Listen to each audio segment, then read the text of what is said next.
नमस्कार, मैं हूं मृत्युंजय कुमार झा और हमारी खास पेशकश लॉकडाउन वही, नियम शर्तें नई, इसमें आपका स्वागत है। अब कोरोना से निर्णायक जंग का ऐलान हो चुका है। देश भर में लॉकडाउन 2 शुरू हो चुका है। इस बार नियम पहले से सख्त हैं, लेकिन इरादे और भी मजबूत। आपको याद होगा कि प्रधानमंत्री ने इस बार नारा दिया था कि जान भी और जहान भी, और इसी सोच के साथ लॉकडाउन का दूसरा चरण हम सबके सामने है। तो आखिर ऐसा क्या किया गया है लॉकडाउन 2 में, जो जीवन के साथ साथ अर्थव्यवस्था की गाड़ी भी तेजी से चलती रहे, इसको लेकर के बंदोबस्त किया गया है। कहां सख्ती है, कहां छूट है, लॉकडाउन 2 से जुड़ा हर कंफ्यूजन, जो भी आपके मन में सवाल है, जो भी कंफ्यूजन है, उसको हम दूर करेंगे इस खास शो के जरिए। हमारे साथ मेहमानों का एक बड़ा पैनल होगा, जिनसे हम समझेंगे कि लॉकडाउन 2 के लिए जो नए नियम यहां पर तय किए गए हैं, इसका कितना बड़ा इंपैक्ट होगा। इन तमाम मुद्दों पर बातचीत होगी, लेकिन उससे पहले देखिए ये खास रिपोर्ट।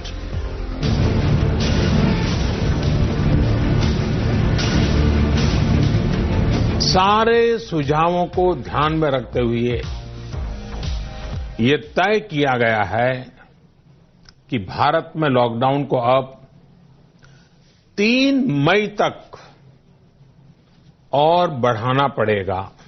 देश ऐसे संकट से गुजर रहा है जिसकी कभी किसी ने कल्पना भी नहीं की थी। कोरोना वायरस कहां से आया, कैसे आया, कब तक रहेगा, कितनी जानें लेगा, इस बहस के बीच भारत में आम लोगों की जान की हिफाजत की लड़ाई अब अंतिम दौर में जा पहुंची है। देश में लागू हो चुका है लॉकडाउन 2। प्रधानमंत्री के संबोधन के बाद अब गृह मंत्रालय ने लॉकडाउन 2 के नए दिशा निर्देश जारी कर दिए हैं। लॉकडाउन 2.0 के नियम पहले से सख्त रखे गए हैं, जो फिलहाल 3 मई तक जारी रहेंगे। इनके मुताबिक सभी डोमेस्टिक और इंटरनेशनल फ्लाइट, पैसेंजर की आवाजाही के लिए train, educational training coaching centre, hotel, taxi, auto rickshaw, cycle rickshaw, cinema hall, shopping complex, gym, sports complex, swimming pool, bar, theatre, राजनीतिक और धार्मिक आयोजन बंद रहेंगे। अंतिम संस्कार में 20 से अधिक लोगों को शामिल होने की इजाजत नहीं दी जाएगी। लॉकडाउन 2 में इकॉनमी की गाड़ी डीरेल ना हो, इसके लिए कई सेक्टरों को छूट और रियायतें भी दी गई हैं। नए दिशा निर्देशों के मुताबिक कृषि और पशुपालन उद्योग को छूट मिली है। खेती से जुड़ी सभी गतिविधियां चालू रहेंगी। किसानों और कृषि मजदूरों को हार्वेस्टिंग से जुड़े काम करने की छूट रहेगी। साथ ही कृषि उपकरणों की दुकानें, मरम्मत और स्पेयर पार्ट्स की दुकानें भी खुली रहेंगी। खाद, बीज, कीटनाशकों के निर्माण और वितरण की दुकानें खुली रहेंगी। कटाई से जुड़ी मशीनों के एक राज्य से दूसरे राज्य में मूवमेंट पर कोई रोक नहीं रहेगी। साथ ही मछली पालन से जुड़े काम और ट्रांसपोर्ट, दूध और दूध से बनने वाले प्रोडक्ट के प्लांट और इनकी सप्लाई जारी रहेगी। मवेशियों के चारा से जुड़े प्लांट, रॉ मटेरियल की सप्लाई भी जारी रहेगी।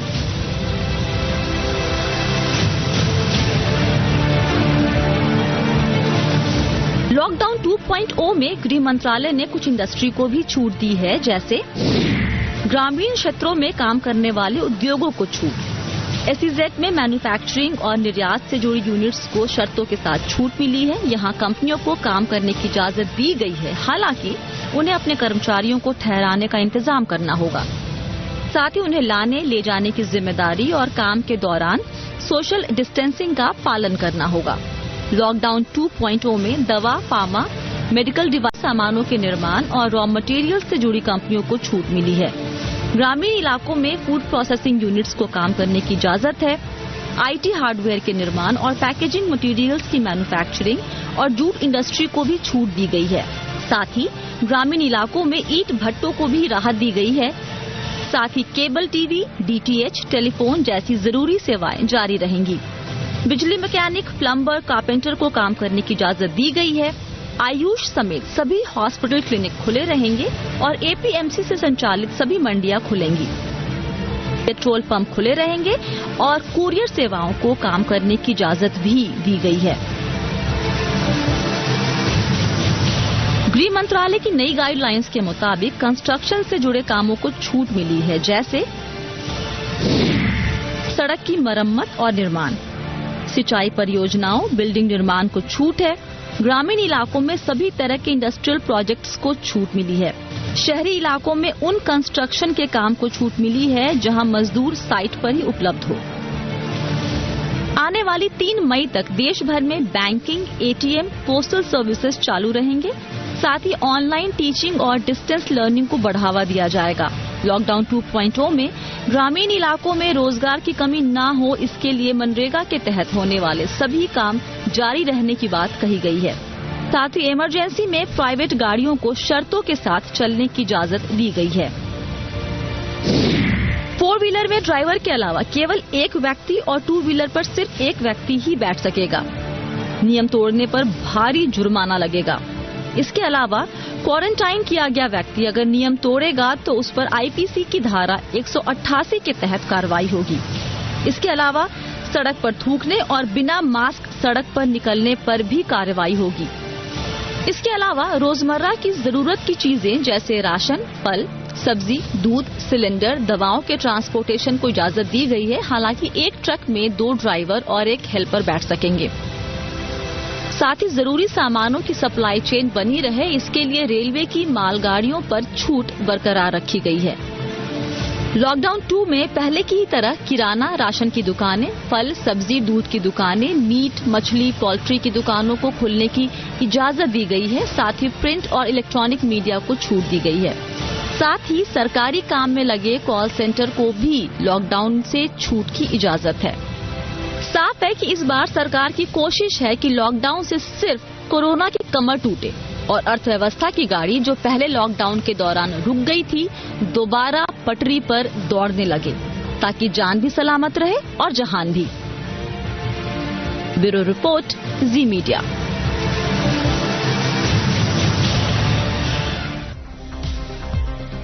तो ये आपने देखी रिपोर्ट कि कहां-कहां पर छूट मिली है और कहां पर सख्ती बनी हुई है। इसी पर हम चर्चा करेंगे। हमारे साथ मेहमानों का एक बड़ा पैनल है।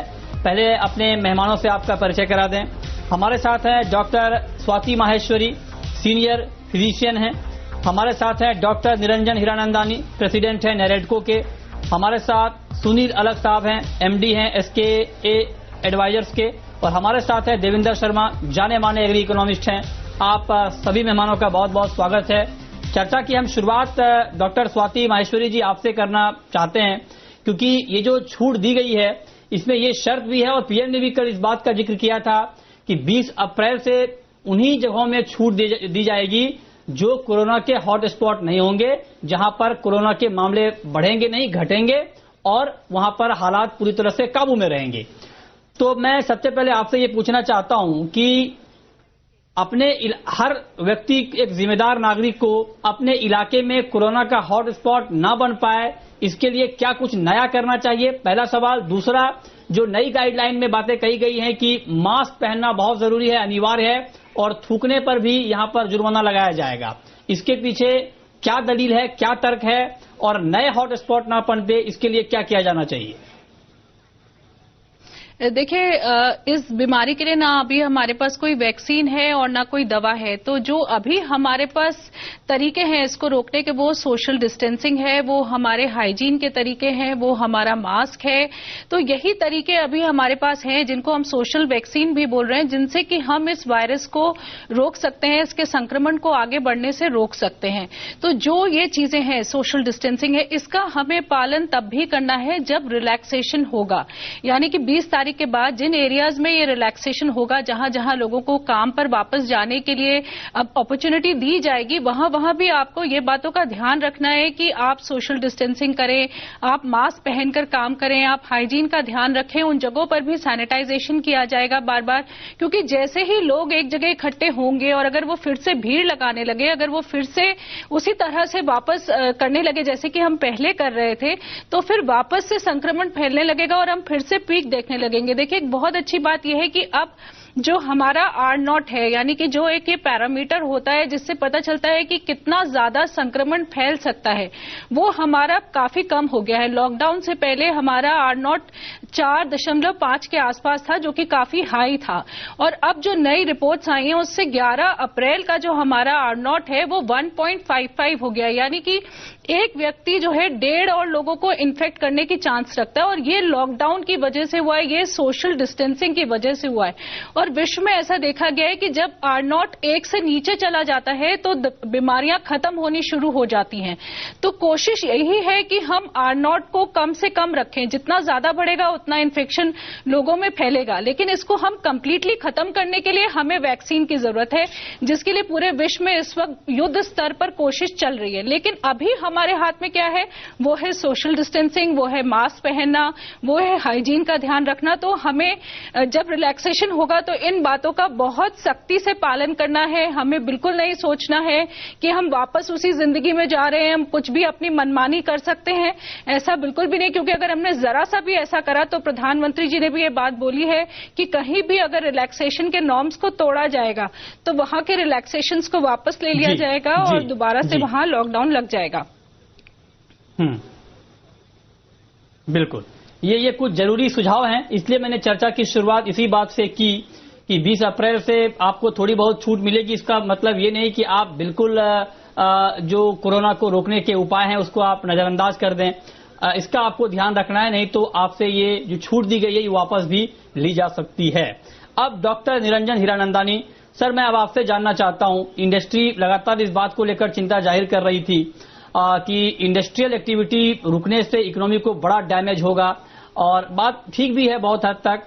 अब जो ये नई रियायत दी गई है लॉकडाउन 2 में इंडस्ट्रीज को, मैन्युफैक्चरिंग को, कंस्ट्रक्शन को, एग्रीकल्चर को, आपको क्या लगता है कि ये सही दिशा में उठाया गया कदम है, या आपको लगता है कि इसके साथ साथ कुछ और ऐसे कदम उठाए जाने चाहिए थे जिससे इंडस्ट्री को, इकोनॉमी को थोड़ा और बूस्ट मिले?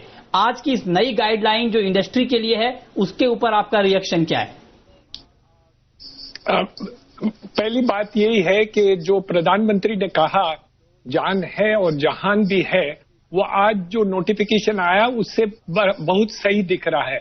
मेरे अंदाज से ये फेज वाइज जो वो उठाना चाहते हैं, ओपनिंग आउट जो करना चाहते हैं, वो सही तरीका है। ठीक है, हर एक क्षेत्र में हम खोल नहीं सकते, और ये बराबर बात है, जहां हॉटस्पॉट्स है वहां हम खोला नहीं कर सकते। लेकिन जो अभी उन्होंने बताया, हर एक क्षेत्र में उन्होंने स्टडी करके रिपोर्ट दिया है कि हम शहरों के बाहर ग्रामीण विभाग में कर सकते हैं, आपने रिपोर्ट में बताया SEZ में कर सकते हैं, उद्योग का फैक्ट्री सब चला सकते हैं, कंस्ट्रक्शन एक्टिविटी जो शहरों के बाहर है वो भी हम कर सकते हैं, और शहरों के अंदर जहां हॉटस्पॉट्स नहीं हैं, वहां जहां कंस्ट्रक्शन माइग्रेंट वर्कर्स रहते हैं वहां साइट पर उनको ही यूज करके हम करें। मेरे अंदाज से ये जो फेज वाइज डेवलपमेंट उन्होंने बताई है वो बहुत सही है। दूसरी बात यह है कि प्रधानमंत्री ने ये भी कहा है कि जैसे डॉक्टर स्वाति भी बताए कि शायद इसका प्रॉब्लम बढ़े तो वो फिर लॉकडाउन करा देंगे जिस क्षेत्र में लोग फॉलो नहीं करते ये डायरेक्शंस। तो मेरे अंदाज से ये कैरेट एंड स्टिक अप्रोच है, फेज वाइज अप्रोच है, और सही भी अप्रोच है कि हम करना चाहते हैं। तीसरी बात जो मिसिंग है मेरे अंदाज से वो है फिस्कल स्टिमुलस। मेरे अंदाज से ये फिस्कल स्टिमुलस जो नहीं आया है अब तक, वो काफी बहुत बड़ी बात रहेगी, क्योंकि हमारे पास जैसे एसोचैम है या बिल्डर्स लॉबी है, लगभग 80% तकलीफ पे है, और जब तक हम उनको कुछ राहत नहीं देंगे तो वो काफी तकलीफ है। ये उम्मीद हम रखते हैं कि ये फिस्कल स्टिमुलस जो और भी देश दिए, बांग्लादेश जैसे देश भी दिया है कि वो वर्कर्स को ये फिस्कल बेनिफिट्स दे दिए हैं, तो मेरे अंदाज से ये फिस्कल साथ में करें तो ये पूरी बात कंप्लीट हो जाएगी। ठीक है, तो आप कह रहे हैं कि जो नई गाइडलाइन है वो तो ठीक है, लेकिन इसके साथ साथ आर्थिक राहत पैकेज का भी ऐलान होना चाहिए, तभी एक मुकम्मल इंतजाम इकोनॉमी के लिए हो पाएगा। लेकिन सुनील अलग साहब, अब मैं आपसे जानना चाहता हूं, इंडस्ट्री को जो छूट दी गई है वो कुछ शर्तों के साथ दी गई है कि आपको अपनी कंपनियों के अंदर अपने जो आपके जो वर्किंग जो स्पॉट है वहां पर आपको प्रॉपर बंदोबस्त करना होगा, प्रॉपर एहतियात बरतना होगा, सोशल डिस्टेंसिंग का ध्यान रखना होगा। क्या कंपनियां इन पाबंदियों के साथ काम करने के लिए कंफर्टेबल हैं, तैयार हैं, और क्या जो उनका जो प्रोडक्शन का लेवल था पहले का, क्या उसी पेस में काम हो पाएगा, या आपको लगता है कि हर्डल अभी भी ज्यादा होगा?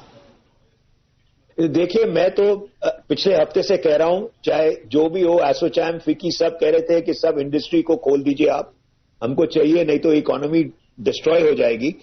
मैं कह रहा था कि इंडस्ट्री बिल्कुल तैयार नहीं है।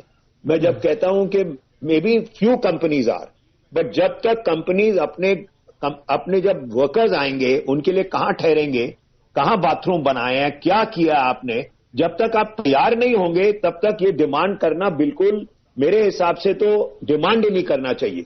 जब इंडस्ट्री तैयार हो जाएगी, और जब आप जो कह रहे हैं जो हॉटस्पॉट में तो सवाल ही नहीं उठता, बट ग्रीन स्पॉट में भी, और जो भी स्पॉट, अगर आप ग्रीन स्पॉट में कोई इंडस्ट्री है ही नहीं तो क्या फायदा हुआ आपको कहने का, तो कि भैया हम वहां पे जाके कर देंगे। आपको पहले जहां जहां आपके फैक्ट्रीज हैं आपको वहां पे जाके देखना पड़ेगा कि जब गवर्नमेंट कहेगी कि खोल दो, या आप भी गवर्नमेंट को जाके कह दो कि भाई हम तैयार हैं उस एरिया में, हम जो वर्कर्स आ रहे हैं ये हमारे साथ ही रहेंगे, हम पूरा टेस्ट करेंगे, हम उनको अपने पास रखेंगे, हमने बाथरूम भी बना दिया है, कमरे भी बना दिए, तब जाके होगा। नहीं तो ऐसा डिमांड करना तो सवाल ही नहीं उठता, क्योंकि एंडलेस डिमांड। देखिए, फिस्कल स्टिमुलस जो कह रहे हैं, अभी फिस्कल स्टिमुलस का कोई फायदा नहीं है। अगर कोई फिस्कल स्टिमुलस आएगा तो एंड मई और जून में आएगा, अभी दे दिया तो कोई फायदा ही नहीं होगा, क्योंकि हमारा फिस्कल डिफिसिट पहले से ही 6% पहुंच गया है, और अगर स्टेट्स का ले लें तो 9% हो गया है। अगर अभी फिस्कल स्टिमुलस दे देंगे तो पूरा इकोनॉमी जाएगा।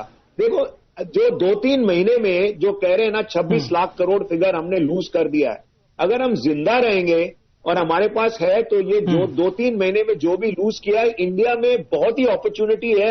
मेरे ख्याल हम कंट्रीज वर्ल्ड वाइड में पहली कंट्री होंगे जो आगे बढ़ सकते हैं, क्योंकि काफी इंडस्ट्रीज में बहुत ही अपॉर्चुनिटी आएगा। तो इतना है, मैं कहता हूं कि आप पहले व्हाइट कॉलर वर्कर तो घर से काम कर सकता है, और अगर ब्लू कॉलर वर्कर का ख्याल रखिए, आप उनको पैसा दीजिए, जो भी पैसा डिसाइड किया उसका इंप्लीमेंट तो पहले करिए, क्योंकि जहां बॉम्बे में देख रहे हैं, सब जगह देख रहे हैं, लोग कह रहे हैं मुझे खाने के लिए नहीं मिल रहा है, ये नहीं मिल रहा है, तो implementation is the main thing. पहले अगले 2-3 हफ्ते के लिए पहले इम्प्लीमेंट करो, सब कुछ तैयार करो, फिर जाके मई में डिमांड करो। हाँ, ओके, ये आपने बहुत ही अच्छे सुझाव दिए हैं कि इम्प्लीमेंटेशन बहुत जरूरी है। जो ऐलान हुए हैं उसको ठीक तरीके से इम्प्लीमेंट कर दिया जाए, प्रॉपर बंदोबस्त कर लिया जाए, तब हालात थोड़े और बेहतर आगे चलकर हो सकते हैं। लेकिन देवेंद्र शर्मा जी, आप एग्रीकल्चर की बारीकियों को बखूबी समझते हैं। एग्रीकल्चर के लिए काफी सारे छूट यहां पर दिए गए हैं। उसमें यह कहा गया है कि हार्वेस्टिंग से लेकर मार्केटिंग तक की जो पूरी व्यवस्था है वो चालू रहेगी, उसको चालू किया जाएगा। अभी रबी की कटाई का समय है, रबी फसलों की, तो रबी फसलों की कटाई होगी, उसको बेचने की इजाजत दी गई है। और ये कहा गया है खास बात कि एपीएमसी मंडी से बाहर भी किसान बेच सकते हैं ओपन मार्केट में, और जहां किसानों को ठीक लगे वो बेच सकते हैं। क्या ये जो व्यवस्था की गई है ये बिल्कुल ठीक व्यवस्था है? क्या इससे food supply chain proper maintain रहेगी? और दूसरा इसी से जुड़ा हुआ सवाल मेरा ये है कि जो किसानों को वाजिब भाव दिलाने का सरकार का वादा है, जो किसानों की आमदनी दोगुनी करने का सरकार का वादा है, क्या उस दिशा में भी ये ऐलान, ये गाइडलाइन ठीक है क्या?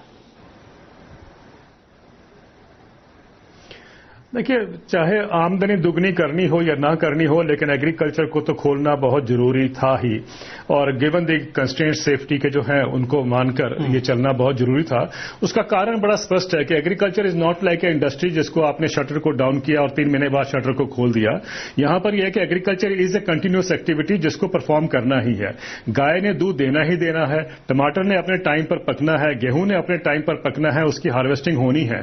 तो कहने का मतलब यह है, ये सारे ऑपरेशन को देखते हुए बहुत अच्छा है कि सरकार ने जो आज नोटिफिकेशन जारी की है उसमें एग्रीकल्चर, हॉर्टिकल्चर, प्लांटेशन क्रॉप्स को, फिशरीज को और एनिमल हस्बेंड्री को प्रैक्टिकली लॉकडाउन से बाहर रखा है। और यह भी कहा गया है कि पूरा सप्लाई चेन जो है from the farmers field till the market जो है वो बिल्कुल मेंटेन होगी। और उसके बाद उन्होंने ये भी कहा है कि जहां ट्रांसपोर्टेशन और उसके आगे जो उसके रास्ते में जो भी जरूरतें पड़ेंगी ट्रांसपोर्टेशन की भी, जैसे ढाबे, वो भी खुलेंगे। ये भी उन्होंने कहा है गिवन द काइंड ऑफ जो परमिशन जो लेके सरकार से। तो कहने का मतलब है ये बड़ा सोच समझ के डिसीजन लिया गया। और उसके बाद एक बड़ा अच्छा रूरल इकोनॉमी के लिए, क्योंकि रूरल इंडस्ट्री को भी उन्होंने अलाउ किया है और साथ में मनरेगा को भी अलाउ किया है। और मनरेगा में एक प्रावधान ये भी रखा है कि भाई वाटर हार्वेस्टिंग और इरिगेशन पे जोर ज्यादा दिया जाए, क्योंकि आने वाले दिनों में जानते हैं हम गर्मी बढ़ेगी और सोइंग भी, हार्वेस्टिंग हो जाएगी, उसके बाद सोइंग की बारी भी आ जाती है, तो वहां पर भी मनरेगा का बड़ा उपयोग होगा। तो कहने का मतलब है कि सरकार ने ये बड़ा सोच समझ कर जो डिसीजन लिया, मुझे लगता है कि बहुत जरूरी था। एग्रीकल्चर वाकई ही mainstay of the economy है, ये हमें सबको अब नजर आ जाना चाहिए, जबकि सारे सेक्टर इस समय बंद है। Agriculture is what is keeping the life line going country की जो है। और ये देखें, हम सबको बाकी सबसे गुजारा हो रहा है हमारा, लेकिन हमें 3 वक्त का खाना, चाहे वो गरीब है चाहे अमीर है, उसको आज जरूरत है। तो इसलिए एग्रीकल्चर को अलाउ करना बहुत ही जरूरी था, given the kind of safety norms. ये पहला जो लॉकडाउन था, अगर आपको याद होगा मृत्युंजय जी, उसमें हमने जो है सप्लाई चेन डिस्टर्ब होने से बहुत नुकसान हुआ किसानों का, स्पेशली पेरिशेबल्स में। और अब जो है स्टेपल फूड्स में हम लोग जो जिस तरीके से जैसे आपने कहा रबी की हार्वेस्टिंग जो हो रही है, एंड प्लस देर आए दुरुस्त है, लेकिन जो पहला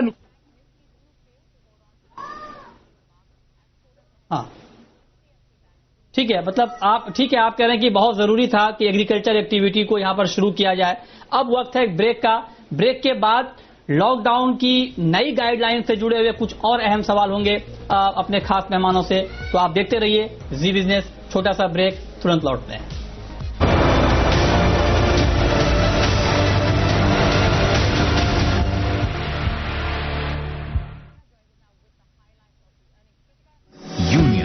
आपके सुरक्षित भविष्य का सच्चा साथी। आंध्रा बैंक और कॉर्पोरेशन बैंक अब है यूनियन बैंक ऑफ इंडिया। आजकल सब कुछ सुपर फास्ट हो गया है, यहाँ तक कि LIC की पॉलिसीज का प्रीमियम भरना भी। बस LIC की वेबसाइट पर जाकर फटाफट प्रीमियम भर देता हूँ। समय की भी बचत और नो झंझट, तो फिर मैं और कहीं क्यों जाऊँ। 125 वर्षों के विश्वास का रिश्ता है हमारा। 10,986 शाखाएं, 13,284 ATM और 12,943 बैंक मित्रों ने भरोसे के इस रिश्ते को एक सूत्र में बांधा है। 1 लाख बैंकर आपके भरोसे को बनाए रखने के लिए प्रतिदिन कार्यरत हैं। 17 करोड़ खाता धारकों के अटूट रिश्ते के विश्वास का प्रतीक हैं हम। देश का दूसरा सबसे बड़ा सार्वजनिक क्षेत्र का बैंक हैं हम। आइए आज 126वें स्थापना दिवस पर हम एक साथ मिलकर कोविड-19 से लड़कर जीतने का संकल्प लें।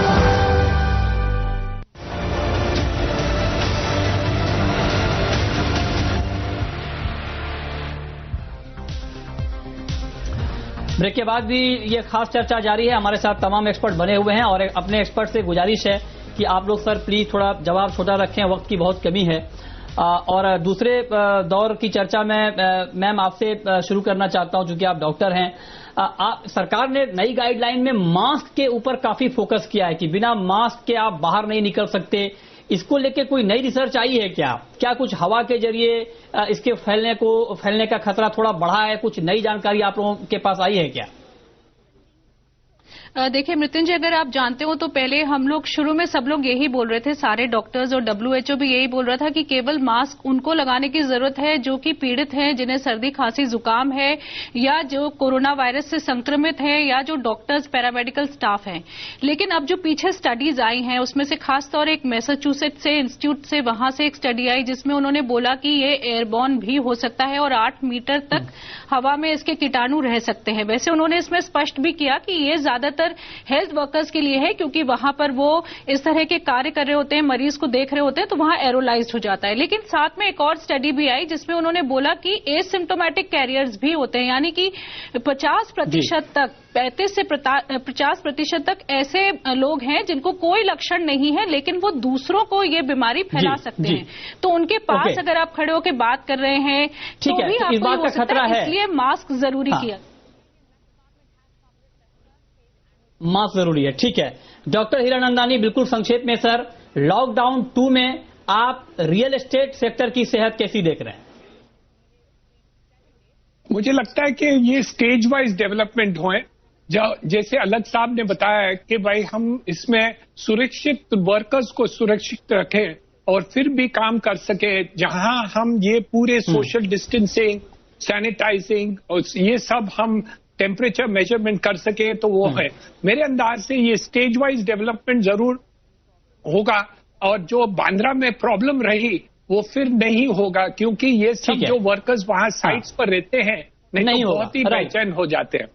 नहीं होगा। हाँ, उसके लिए इंतजाम होने चाहिए। ठीक है डॉक्टर सुनील अलग, आपसे सर मैं जानना चाहता हूं बिल्कुल संक्षेप में कि जो लॉकडाउन 1 में जो डैमेज हुआ है इकोनॉमी को, उसकी कितनी भरपाई आप देख रहे हैं कि लॉकडाउन 2 में जो ये छूटें मिली हैं उससे हो सकती है, या आपको लगता है कि अभी ये कोसों दूर है?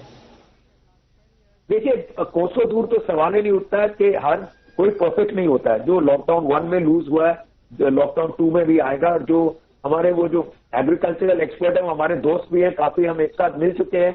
वहां पे मेन थिंग है कि how do get the workers back. वो फील्ड में देखो पॉलिसी तो ठीक आ गई है, मेन थिंग जो कह रहे हैं पंजाब में तो सब लोग कह रहे थे जो आपने तनख्वाह नहीं दी और जो वर्कर्स चले गए हैं वही गड़बड़ हो गया पहले लॉकडाउन में। और जब आप उनको दे देते 50% आप मत जाइए वापस और हमारे साथ रहिए तो और भी आसान हो जाता है इस बार। ये भी नहीं कि नहीं होगा लेकिन आसान हो जाएगा। और यही हमको देखना है कि अब देखिए जो हो गया अब हमको आगे देखना है। और जितने हम तो कह रहे हैं जितने गवर्नमेंट के इंडस्ट्री आगे देखना है। ये बहुत ही आपने महत्वपूर्ण बात कही है कि आगे के ऊपर फोकस करना है। जो हो गया आगे के ऊपर फोकस करना है। देवेंद्र शर्मा जी, आखिरी सवाल आपसे बिल्कुल संक्षेप में सर, किसानों के लिए क्या कुछ और करने की जरूरत है क्या अभी, क्योंकि बहुत ही क्रूशियल सेक्टर है और अगर किसानों के हालात ठीक नहीं होंगे तो पूरा जो फूड सप्लाई चेन है उसको लेकर दिक्कतें आएंगी। क्या सुझाव होगा आपका सर? देखिए 2-3 बातें हैं कि अभी जो हार्वेस्ट हो रहा है इसमें 106 मिलियन टन का हम जानते हैं गेहूं की प्रोडक्शन एक्सपेक्टेड है।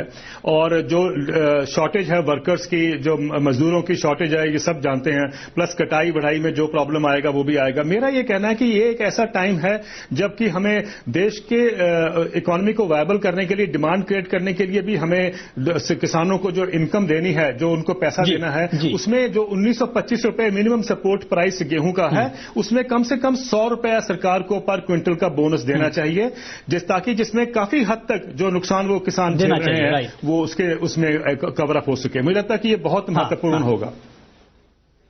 ओके जी, तो आप कह रहे हैं कि सरकार ने जो किया वो तो ठीक है, इसके ऊपर किसानों को कुछ बोनस भी अगर मिल जाए तो हालात थोड़े और बेहतर हो जाएंगे।